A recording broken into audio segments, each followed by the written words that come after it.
Welcome to Master the Game. I am Juice, and today I'm just excited to be hanging out with you guys today.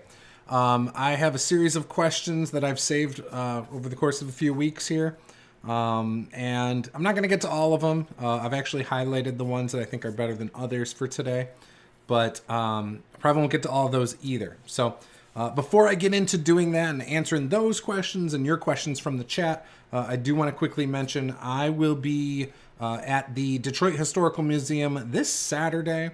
I'll probably get there around 3:30 or so, but Palladium Books is going to have an exhibit there starting Saturday. I believe Kevin said that they will be unveiling it at 1 o'clock, and it goes till 5. So if you're in the Detroit area or can get into the Detroit area and you're a fan of Palladium Books or tabletop RPGs in general, this is kind of a cool thing to check out. They also have a comic book exhibit. There's a Detroit Red Wings exhibit, I think for their 100th anniversary or I don't know, something. But anyways, and I'm a big sports fan, so I'm looking forward to seeing that too. But in the short amount of time there, I don't know that I'm going to get around to that one. So with that, guys, I want to thank you guys for being here. And let's get into some of these questions. Excuse me. I should drink some water, man. The troubles of a live stream here. Okay. Oh, and I should mention Liquid Death. Great. I love Liquid Death. Especially the Rest in Peach tea. Best stuff ever. It's got me so I don't drink pop anymore. Or very rarely. All right. Some DM questions I have here. The first one is, what's the best way to handle rules that you don't know in the middle of a session? There's a lot of ways I think all of us handle this. One of the main ways is you just kind of pause play and you look in the book. That's kind of the most old-fashioned way. That's what I've seen probably most commonly at the table. The second most common thing I've seen at the table is people just making a ruling in the moment and then just figuring out what the real rule is after the session. I will say that there's other ways to handle this. For example, I have someone at my table that I know understands the system and probably understands where things are in the book specifically. I might either hand a book to that player and ask them to look it up, or ask them to look in their book and figure out what the actual rule is. I've done that. I've done all of these things over the years, and sometimes might even do all three of these things in the same session. So it just depends. How important is it that you get the rule correct? Sometimes, again, you just want to keep the game flowing. Other times, you think it's very critical to get this correct and for the whole table to understand it in the moment. But yeah, again, usually the first or the third one are, in my opinion, the best ones. I don't like to stop play to look it up myself, usually. But I will if I have to. How do you balance combat difficulty for diverse groups? I'm assuming it means like when you have characters of varying power levels. I don't do anything crazy about this. I don't have like a special thing. In fact, this is something I barely even think about. For instance, I play quite a few games, but the ones I play the most are like D&D 5e, probably Palladium Books, Fantasy Age, and Call of Cthulhu. I've never run Call of Cthulhu, so I can't answer that one. But of those games, I would say games like Fantasy Age is probably feels the most balanced, kind of. D&D, I guess, feels pretty balanced. Whereas Palladium Books is not. And that's the game I got into from the start. There's not hey, this is how you build encounters and factor in the different... there's none of that. You just have encounters, and hopefully it's not too much for the players. As you play the system a lot, you'll figure it out. But I've found it's easier to tell your group up front, hey, it's not gonna be perfectly balanced. At times, yeah, I'll take things into account about your characters and things like that. But there should be clues if you're a DM to let players know, hey, these things are going to be tougher for some of these characters. Without saying that, like you might be able to discern what dangers are on the road. You know, if we're using D&D 5e as an example, like, oh, if you go into those caves, be careful because there's a dragon's lair nearby, and you know this dragon has, you know, you can kind of tell the players the age of it. You can tell them any known stories about it or myths and legends about it, you know, and stuff like that. So, yeah, but let's just say, though, you do want to try to make a very balanced encounter. Like, one of the things I would do is I would probably start on the weaker side of it, and maybe you can have reinforcements come in that are stronger. If you're a new DM, I say try to make it a little bit weak and then scale it up and figure out how things work before you really start getting creative with combats. You know, it's amazing how quick things can go sideways when you don't understand these games. Which is why some of us make content, you know, to hopefully help you guys with that. But ultimately, I don't think combat balance is truly that important. You know, but I would say it's easier in some systems than others to create combat balance.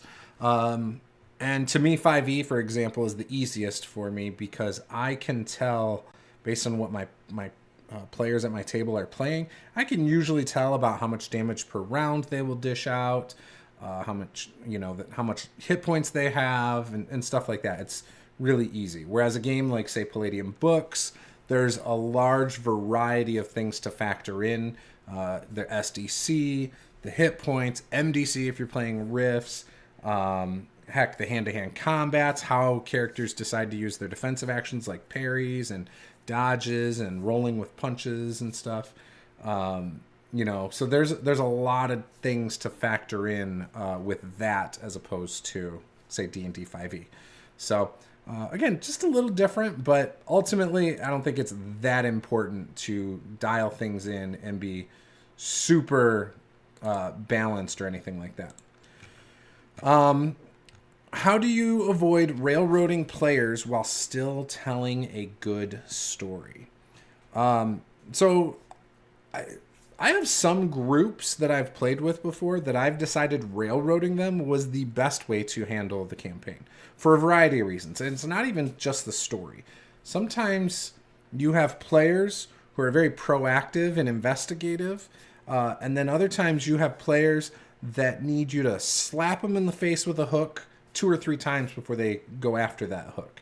So I've done a variety of things. It can be giving them multiple hooks, you know, while they're in it. Let's say, again, D&D's the good, easy way to kind of help you guys here, because most of you guys probably play D&D. I like to give multiple hooks while in town. I have a bounty board. Some of those bounties might tie to the main story. Some might not. They might be little side quests. I might have different NPCs have different issues going on that the players can find out about. A couple of those might somehow tie into the main storyline. Some might not. So, for example, my main storyline might be stop the big bad guy from raising an army of undead. Well, this side quest about people getting sick out at a farm that people believe is from the water supply or something might be tied to the rituals the necromancer is casting, right? So maybe they find that out. Or maybe the figuring out why people are getting sick there has nothing to do with that specifically, but the reward from the farmer might be, oh, my brother was an adventurer who died. Here's his, you know, thing, and that might tie in perfectly for something that's going to happen later. So there's a lot of different ways you can do that while keeping it pretty open. But even in railroading things, you can still give choices because that's the trick, right? Players need to feel like they still are making the choices that are moving things along. So you can still have a very linear story or with very few like little branches off the tree. But again, it all comes back to letting your players have choice and agency. It's when players want to leave the cave and you go, well, you can't do that. That's not what I prepared. Then that leads to issues, right?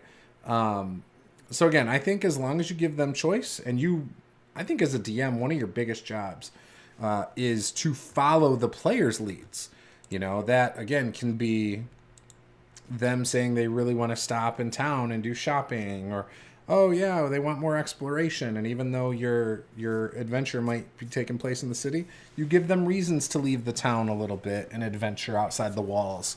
I think there's a lot of ways you can do that. So yeah, what should you always include in session prep? So when I'm prepping a session, I always, right off the bat, I ask myself, where did the players leave off? Based on where they left off, let's say they were still mid-adventure, you just pick up where you left off last time. So that makes that a little bit easier because usually you have enough prep from the previous session to keep running that. If they wrapped up stuff, I might, come up with a decision to jump, skip into the future and things like that. I always try to have NPC names available. I probably am successful about making a list of NPC names about 25% of the time. So that is something I sometimes fall short on. But I do have a list of NPC names based on gender and based on race. So like dwarves and elves and half-orcs and all sorts of stuff. So I think names are a big one. I also like to try and prep my villain or monster stat blocks. While doing that, it doesn't have to be exact. You can leave things off. You can wing it in combat sometimes, like what their bonus is on something. Usually my stat blocks don't include things like their saving throws, but based on like if they're a spellcaster, I'll choose one of the mental stats as like having a plus to their saving throw. So I'll do stuff like that. I always try to prep. I used to write down on the top of my sheet of prep my goals for the session, and it could be 1, 2, or 3 different things. Like, never really went more than 3, but it might be this session. One of the examples might be I want to focus more on social encounters this session because we've had a dungeon crawl for the last 3 sessions, and it's been just combat after combat. Or I might go, this time I want to let them try to solve a puzzle, and that could take whether a long time or a short amount of time. When I prep puzzles, though, one of the things I always try to do is prep clues. So don't expect your players to just know what the answer is based on the riddle or whatever the puzzle is. Let them roll some dice when they get stuck and give them additional clues. And then if that takes a long time, you could also then just have them roll for it at the very end. So it's kind of like 3 phases. It's like, let's say it's a riddle. Here's the riddle.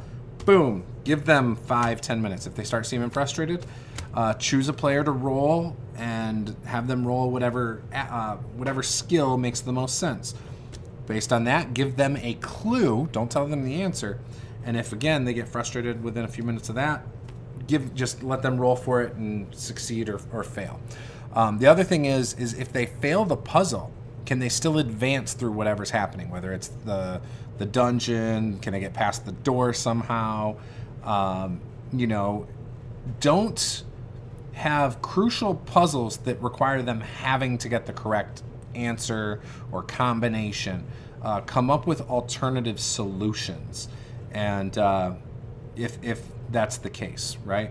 If it's for a magic item before they go into their boss battle, maybe it's to like a treasure vault, but they can't get into it. It's okay. In most cases, it's probably okay if they don't get that item. Or maybe they go in then. You want the story to advance based on what the players decided they're doing or based on what they're doing.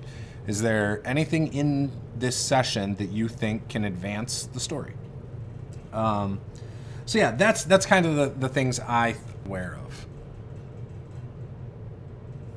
Am I having some issues? I do not know right this second. It doesn't look like this is showing up on my channel. Have I been doing this without... Let me see something.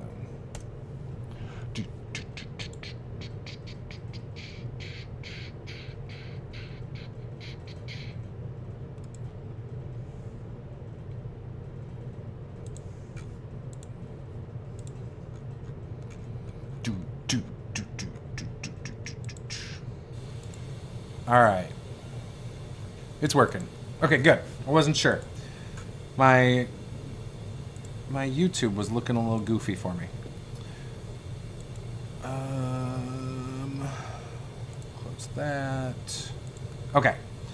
So the next question was, how do you integrate player how do you encourage role playing from more introverted players?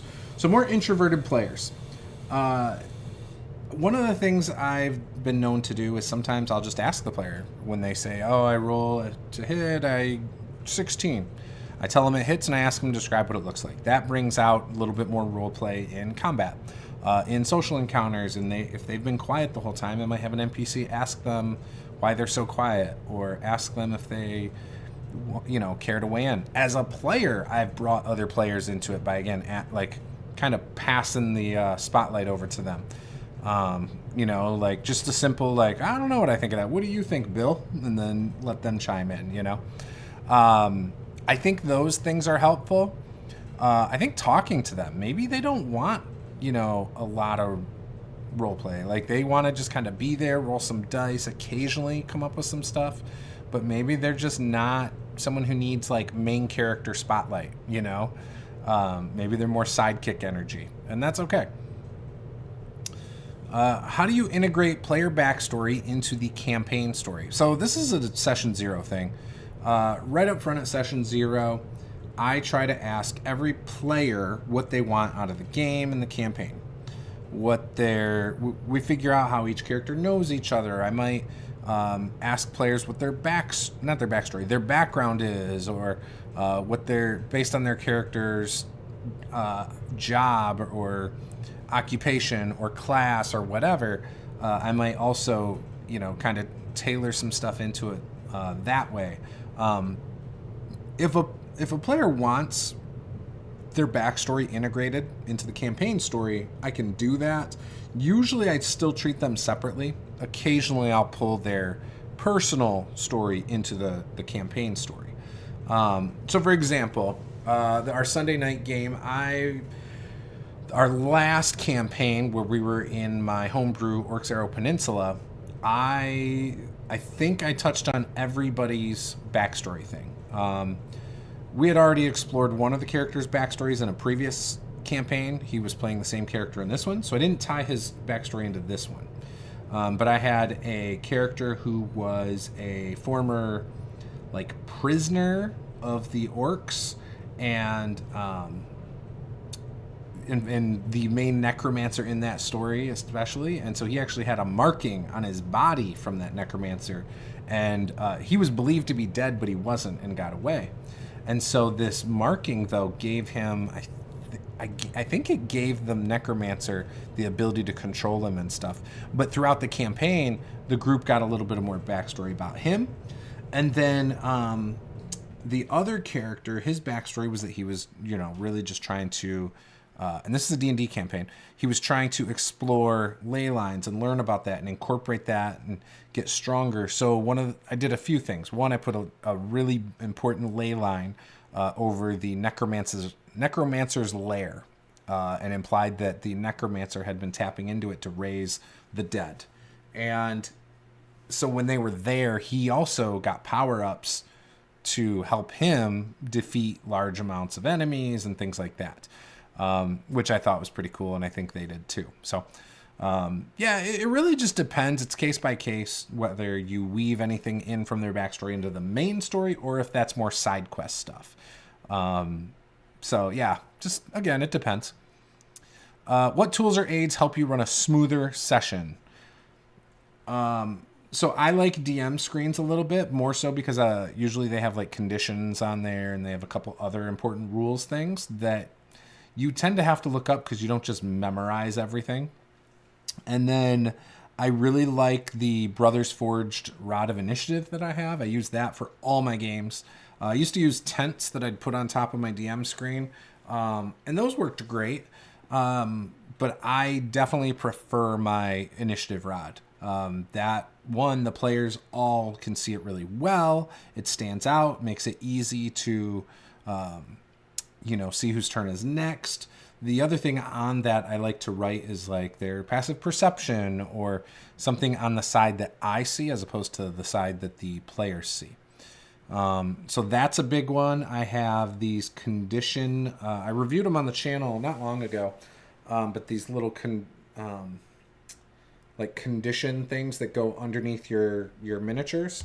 I have those. I also have rings that are also condition rings that you can just like set over miniatures that I've had for a few years. My dice tower, that has been helpful because it prevents my dice from ending up on the floor instead of like you rolling them and they go flying or they fall off the table. The dice tower I use has been fantastic. I got that from Drakenstone. That's a local guy out here in Tecumseh. He made those, and I love that tower. I like to use spell cards at the table, so sometimes I give like the D&D spell cards to someone depending on what class they're playing. What other tools do I use? I'm sure I have others, but those are the main ones that I tend to use. How do you manage loot so it doesn't unbalance the game? Well, you already heard me say I'm not too worried about balance, but like D&D, there's like rules. You're not going to give a first level character legendary items usually. You can, but ultimately it just changed the numbers by a little bit. So if anything, I don't worry about managing the loot. If anything, if I know my players have a bunch of powerful items, I'll tweak the encounters up a little bit. And that could be changing some numbers by like 1 or 2. It could also be giving them an ability or a resistance to something in particular. So that's really case by case in what's going on. But I'm not too worried about balance. So not a big issue to me. Probably because I think I have a pretty good understanding when I give something out, how that's going to impact encounters and other things. How do you handle character death in a way that keeps players happy? So this is something that's come up a lot on my channel. I've had players who get really attached to characters, not even because like it's like the backstory thing, but I think more because they view it as a game and they're losing the game. So I've had some of those players who get really upset about their character dying, and it almost feels like that kid that you're beating at a video game and like they want to throw their controller because they're losing. That's kind of what I've seen before. I've had 2 players in particular that were like that, who were in the same group once.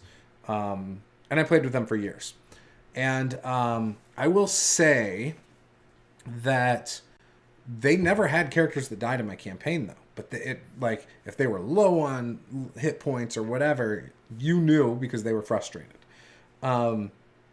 Most of my players haven't had issues with character death, but I have had a couple characters in campaigns that have had chances to do other things. For example, I had in my Tyranny of Dragons, Descent into Avernus campaign, Nate from WSD20 was playing in that game, and he was a kobold, and when his character died, and I know when you die in Avernus, you basically are just dead, I decided to put him in front of Tiamat. So when he died, he kind of woke up and he's like right there in front of Tiamat. And Tiamat offered him the ability to stay alive, but he would have to serve her. And so I gave him a level dip of Warlock with Tiamat as his patron. He seemed to enjoy that. I've had other instances like that where I've offered, a Warlock pact. I've had characters end up meeting their deity and being given a second chance because their job wasn't done yet. I've had characters have to be rescued from the afterlife before. So again, I think it just depends on the player. But you can also, like we talked about in the Dungeon Craft response video, with death, like he had a house rule that he does, and I've entertained house rules of, maybe you failed all your death saves, I'll let you finish combat with half movement, and you don't get a bonus action, but you can do a regular action. However, you will die at the end of combat, right? and then you let them role play it. I've entertained that idea because I think that would be kind of fun for people. The other thing is when I played Savage Rifts, when the first Kickstarter, like the very first Savage Rifts came out, I did like the Blaze of Glory rule. I played it a few times with Sean Patrick Fannin and stuff at Grand Con, and that rule I think made anybody who felt like they were going to die feel really badass, and that was good. So the Blaze of Glory thing, I haven't used it in... Actually, I might have used it before. But I don't think I have. Anyways, I think that's a very satisfying way to die, because then it feels like this character... Like if you were watching a movie and a character is like all shot up, clearly bleeding out, but he gets up and runs at it and just starts taking out a ton of bad guys. It almost feels like this moment... this character was built for this moment, you know, like this was their purpose in this show or movie, because they were going to clear the way in this situation for the other heroes to go on, right? So I think that's a fun thing to play with, that idea. And, you know, I think that can make things pretty epic. What are common mistakes new players make at the table? I will say this. Almost all mistakes are... mostly them not knowing their characters. My daughter is an example in our current campaign. She's playing a sorcerer. She's never played a spellcaster. We've played a few sessions now. She doesn't know her spells at all. And a lot of times in combat, she's not trying to do her spells. My 10-year-old's the same way. He's playing cleric. But he's playing it more like a holy warrior. He probably could have been paladin, but he's playing his character more like a fighter than he is a cleric. And so... again, and I've had this experience with other players, just players not knowing how their abilities work, so they don't even use their abilities, things like that. And that goes for a lot of games. So I think the number one thing is really, first of all, there's no mistakes at your table. I legitimately just think as a player, though, you should understand your character. And if you don't understand your character, ask your game master or your dungeon master, like, hey, what can I do? What type of things would work best for my character, you know, and stuff like that. How do these mechanics work? Just ask your person running the game, or heck, ask another player outside a game, like, hey, you know, I've never played this before. What can you tell me about this? And I think that goes a long way. When it comes to other things, the only thing that I would say are real mistakes are when you're disruptive.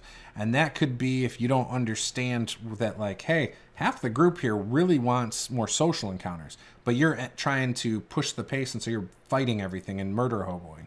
You know, that might be a situation then where you don't align with the group, or you're just not situationally aware of the fact that, you know, that action is ruining the fun for other people. It can go both ways, though. I had a group that was like very combat focused. We did Adventures League, and this was back in 2014. And we had one player who wanted to solve everything with a social instead of combat. And the rest of the group was overwhelmingly more for like combat. And so it was one of those things where it's like, I mean, I just kind of followed their lead. If she was trying to be more social, and then someone said, all right, I'm going to hit it or stab it, I mean, I'd resolve it that way. I don't know that I would do it now. I think now I would say, hey, just real quick, they're clearly trying to solve this socially. Like, maybe give it a second and let's see if that works before you stab it, you know? But, you know, I think that specifically, though, goes more with what do your players want out of the campaign? If session 0, you realize you've got one player that doesn't align with the rest, sometimes it's best to just bring that up in session 0 and say, you know, maybe this campaign's not the right one for you, but maybe I can get some other players that would align with you, and we do a second campaign on the side or something. That's a way you could definitely do that. How do you convince your group to try a game other than D&D? So this is a very common issue. I have had this issue for a long time, but I would say there's multiple ways to handle this. One, If the game you are trying to play is already an established IP, let's say Dragon Age, for example, which is a video game, or Fallout, you could just ask your group, like, hey, do you guys like the Fallout video game? They say, oh, yeah, get them talking about that. And then say, well, you know what's really cool is I have the role-playing game for that. Would you guys be interested in trying that sometime? A lot of times, if they are really passionate about the video game, they will be thrilled to try the tabletop role-playing game. But let's say, like, if I was trying to get someone to try Heroes Unlimited, right? Heroes Unlimited is a superhero game. So if I just start talking about superhero movies, people are like, oh, yeah, I really loved the Avengers movie, yada, yada, yada. And then you're like, oh, well, who's your favorite, superhero? Well, they're not a really well-known one. It's this character from, like, this comic book. And, and be like, oh, yeah, that sounds like this. And then you could say, I have this Heroes Unlimited, role-playing game that you could make a character very similar to that. And that has worked for me with Heroes Unlimited before. You can also just straight up ask people, like, hey, are you interested in trying a game other than D&D? A lot of people are going to say, sure. They'll give it a try. Just encourage them to try a one-shot. That is the number one way. It's no commitment. It's, hey, I know we got our D&D campaign on Fridays, but I really want to try this new game I bought. I've got a few of the books. Would you be willing to, or would any of you be willing to come on out on like a Saturday or Sunday and try a one-shot of that? I can give you some pre-gen characters, which in Palladium you'd have to make them, and that can take some time. Just a heads up.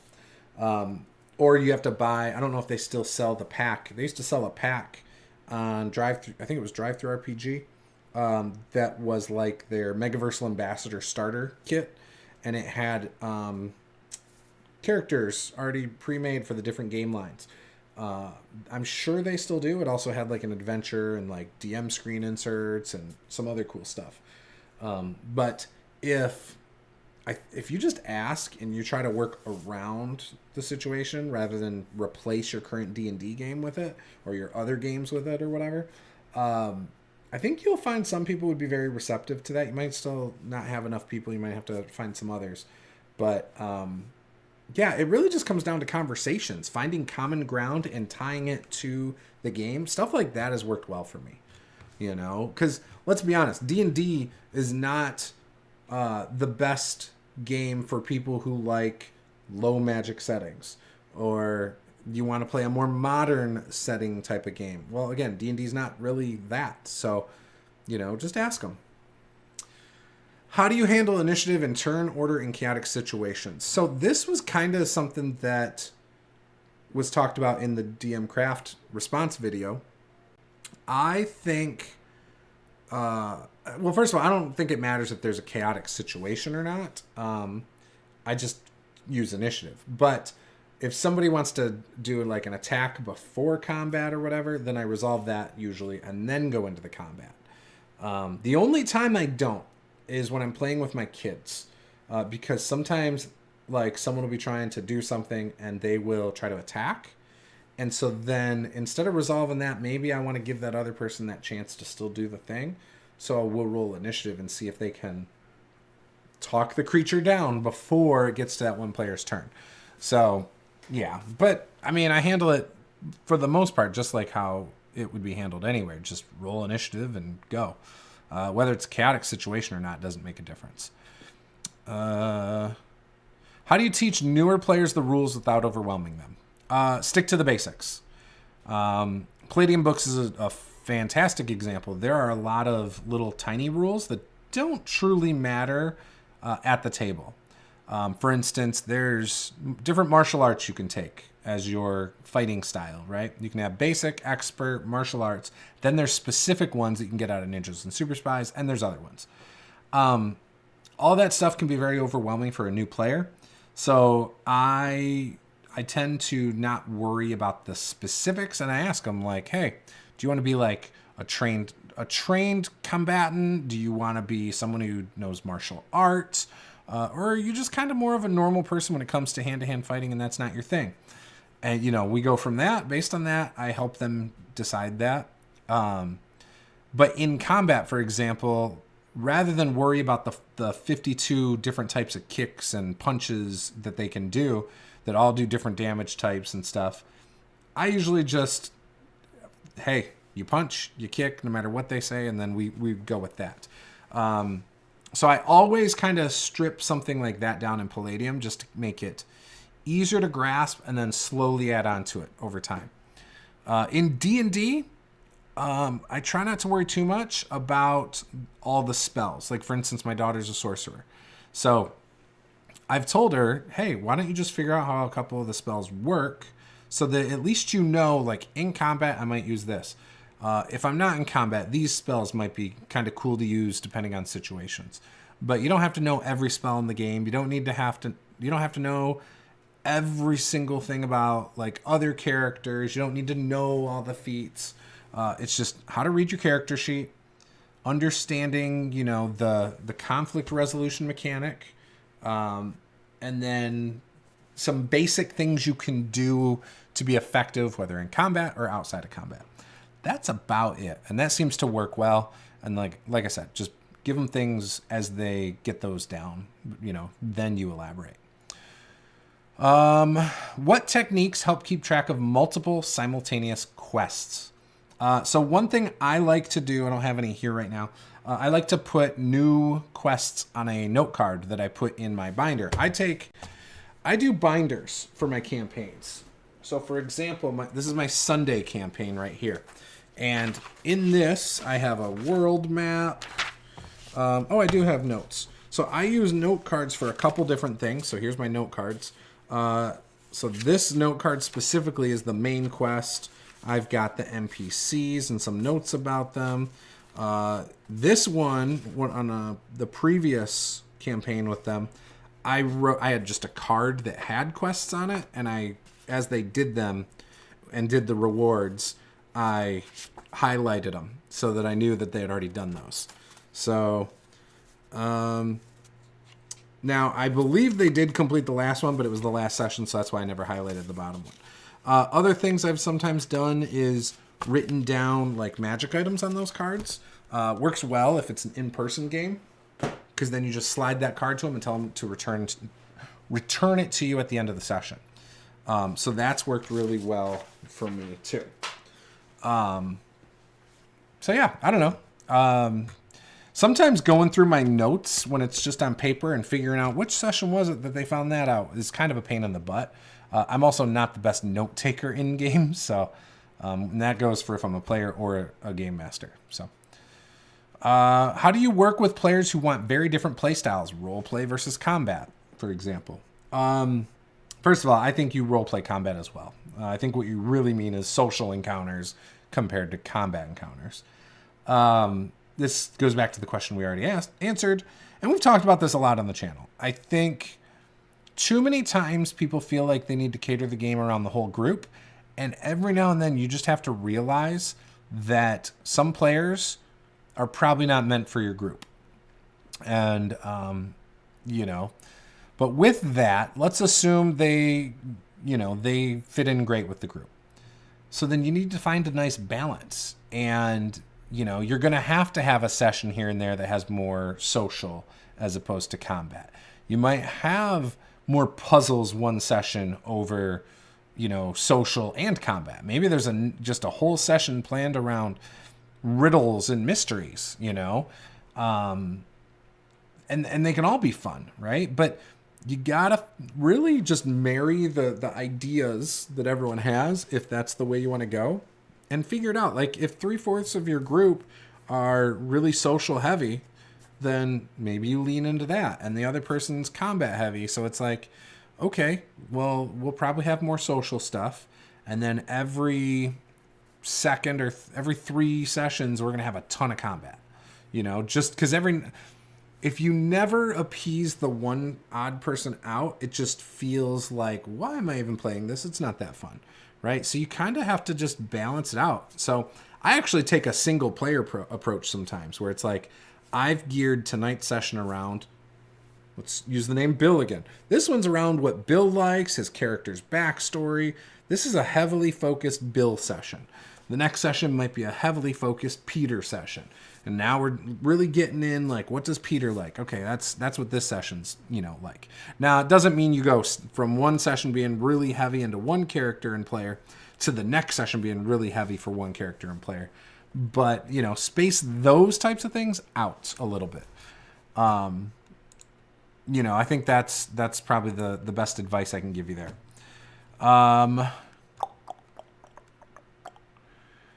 In Heroes Unlimited, how do you handle superpower balance between players?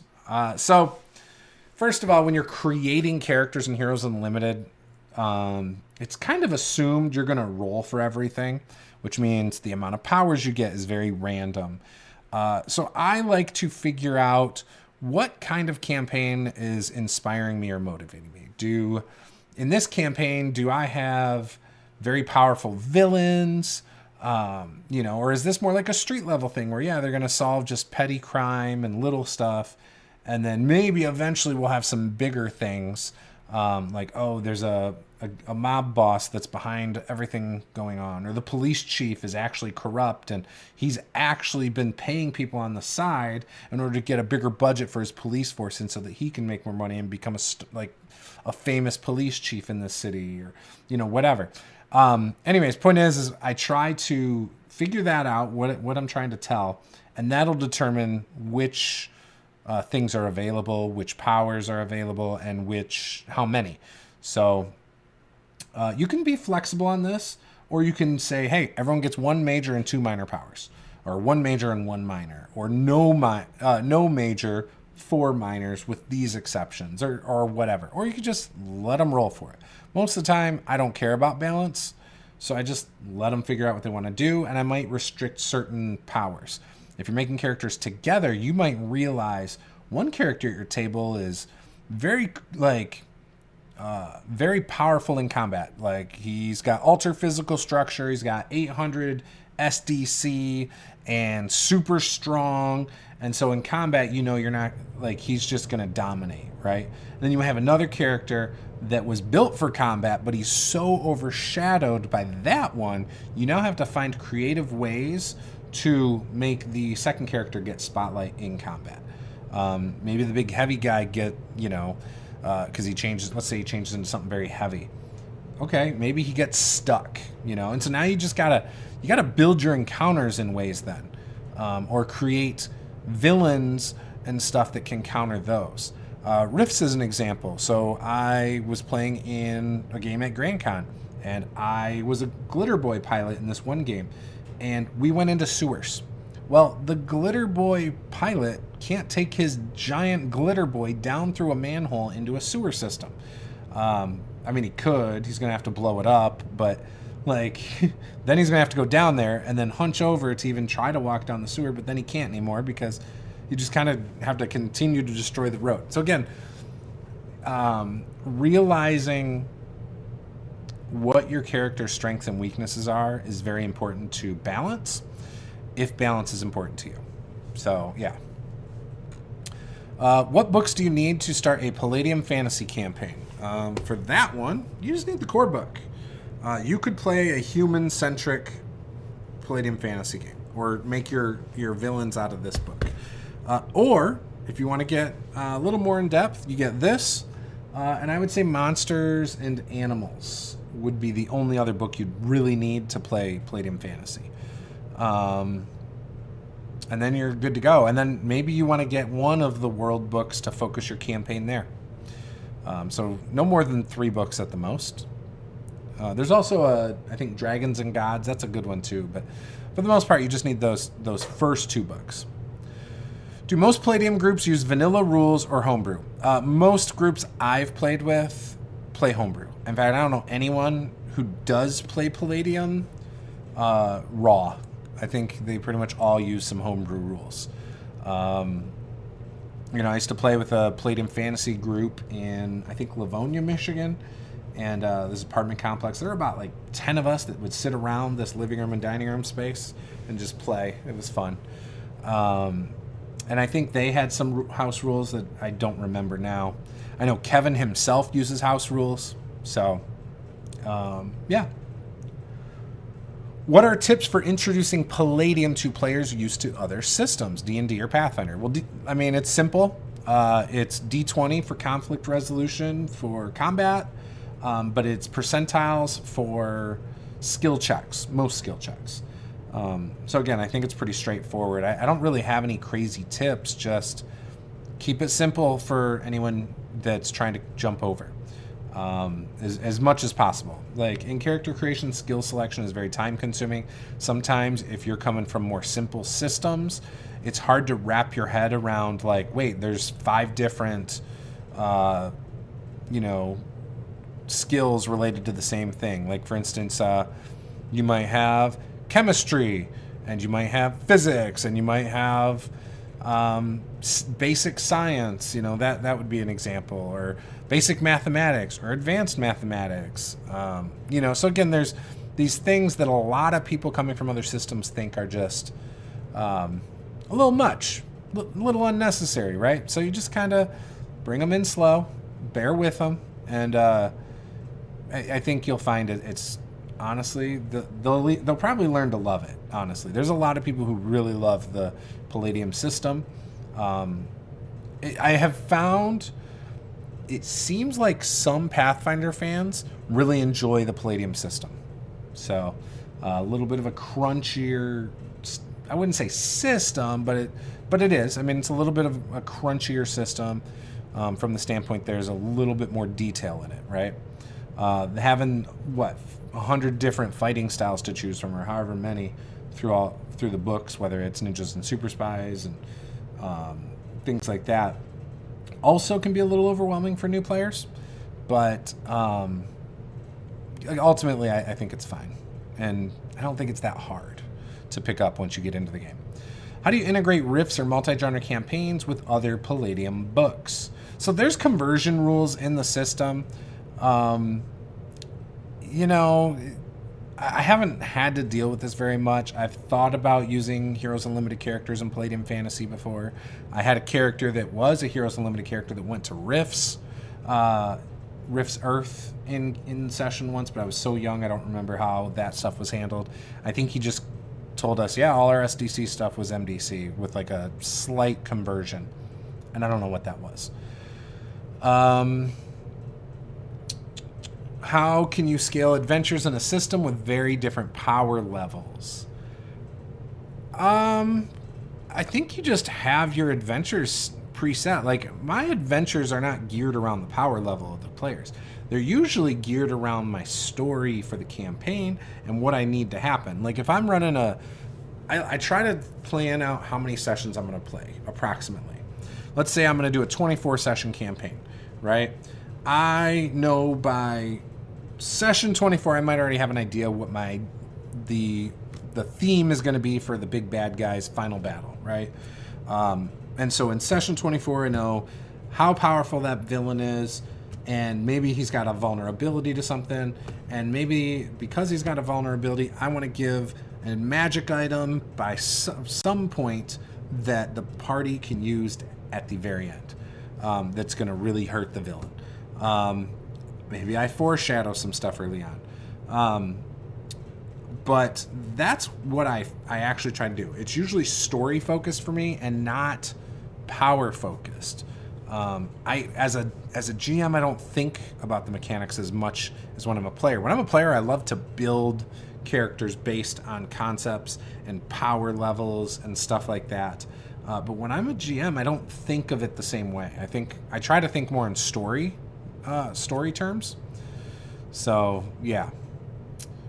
What makes tabletop RPG fun beyond mechanics? I'm going to answer one more after this, but what makes tabletop RPG fun beyond mechanics? So I actually really enjoy the worlds of Palladium books. I like reading the riffs, setting books and learning the lore. I enjoy the Palladium Fantasy world and reading about those. Heck, I like my own homebrew stuff. When I play D&D, I run in my homebrew world. And I really like getting inspired by those books to put things in there. Same thing with, like the Forgotten Realms stuff. I do take inspiration from stuff a lot. So for me, it's just the creative process. To me, running games is very creative. Whether, again, it's your stories, it's your lore for your world. It's hearing what players' backstories are, and you know, I one of the things I love is when I have a player he'll take game notes, but they'll write the notes like a diary in character. I've had a few players who have done that. I've had 3 specifically who have done it, and they have all been so very entertaining to hear back from them. I've encouraged players to email their notes to me so I can read them from their character's perspective. I have incorporated things into the campaign based on these as well, that I think makes it more fun for the players, but it also makes it more fun for me as well, because now in the next journal entry, I get to read how their character took that. So yeah, that's one of the things that I like to do.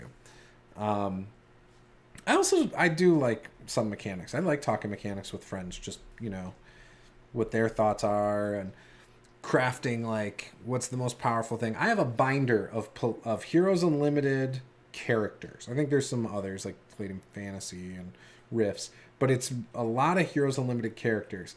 And like, I tried to make a character by the book as fast as possible. I tried to make characters who are as strong as possible. Because for the longest time, I couldn't find people to play Palladium Books when I was in like high school. And so I would just occasionally do a thought exercise and just see what I could build. And I didn't have the Powers Unlimited books back then. So I was very limited instead of unlimited. But I was very limited in what I could and couldn't do. And, but at the same time, there's so many options in there. It was never boring. It was always fun. So, yeah. Whew. Last question. What's the role of improvisation in a GM's toolkit? I think it's important to be ready to improvise. But I also am somebody who loves to improvise. And I love, again, to not know what's going to happen in a session. And so when you let the players go and have a sandbox, and you've given them hooks, but they're in a sandbox, you can go where the players go. And then it takes you as a GM to places you didn't probably expect. When I have a group that I trust a lot, and I feel like, yeah, they're going to keep things still focused on the main story, but they're going to take an alternative path to get to that place. They don't want to stay on the road. They want to cut through the woods, or they want to cut through the field. I might have, some side quests planned. I might plan random encounters. Random encounters for me are not random though. Like, it's, if I have an encounter on the road, because that was where I was expecting them to go, then I might, because again, it's usually in my homebrew world, I might go, okay, technically they could hit the mountains, or they could hit the grasslands. So I might go, well, these mountains in my world are named after this, so maybe we should have some of this. And so then if they go that way, there's a chance they'll run into that. If they go the other way, maybe there's some other encounter type stuff they could come across. And I've found that works the best. I do that a lot with my Sunday campaign, where I do not know exactly which route they're going to take. I had 5 different dungeons that I've named early on, and I didn't know what order they were going to hit them or any of that. And or maybe I did early on say, oh, you should probably go to this one first because it's nearby. But ultimately, they could go in whatever order they want, and then I have to improvise. Well, sometimes they might go into a town and stop in a town. Now you have to improvise descriptions and names. So again, I think as a DM, you can prep these things ahead of time to make it easier. Story, also, you can improvise a little bit. But I think with your main story, in order to have consistency, figure out what your main thing is and how that ties into and affects different parts of the world. And that way, in this small town over here, it still feels the effects of the big overarching campaign. Maybe because the villains are building an army, it makes resources in this town really, really bleak. Or maybe the main castle is sending, instead of having their guards out on the outskirts over here, they've reallocated the guards to the other side. So now this town has less guards. because they've all been summoned to the capital, or they've been summoned to assign their duties elsewhere. That stuff, improvising that, I think goes a long way. So, yeah. Doesn't look like we have any questions in chat. So what I will say is if you have some questions, feel free to drop it in the comments below. If you're watching this after the fact, I will add it to my list, and hopefully in the next couple weeks, we will get around to answering those, whenever I see fit. So with that, I'm going to wrap it up here, but thank you guys for watching. This is Master of the Game. I am Juice. Game on.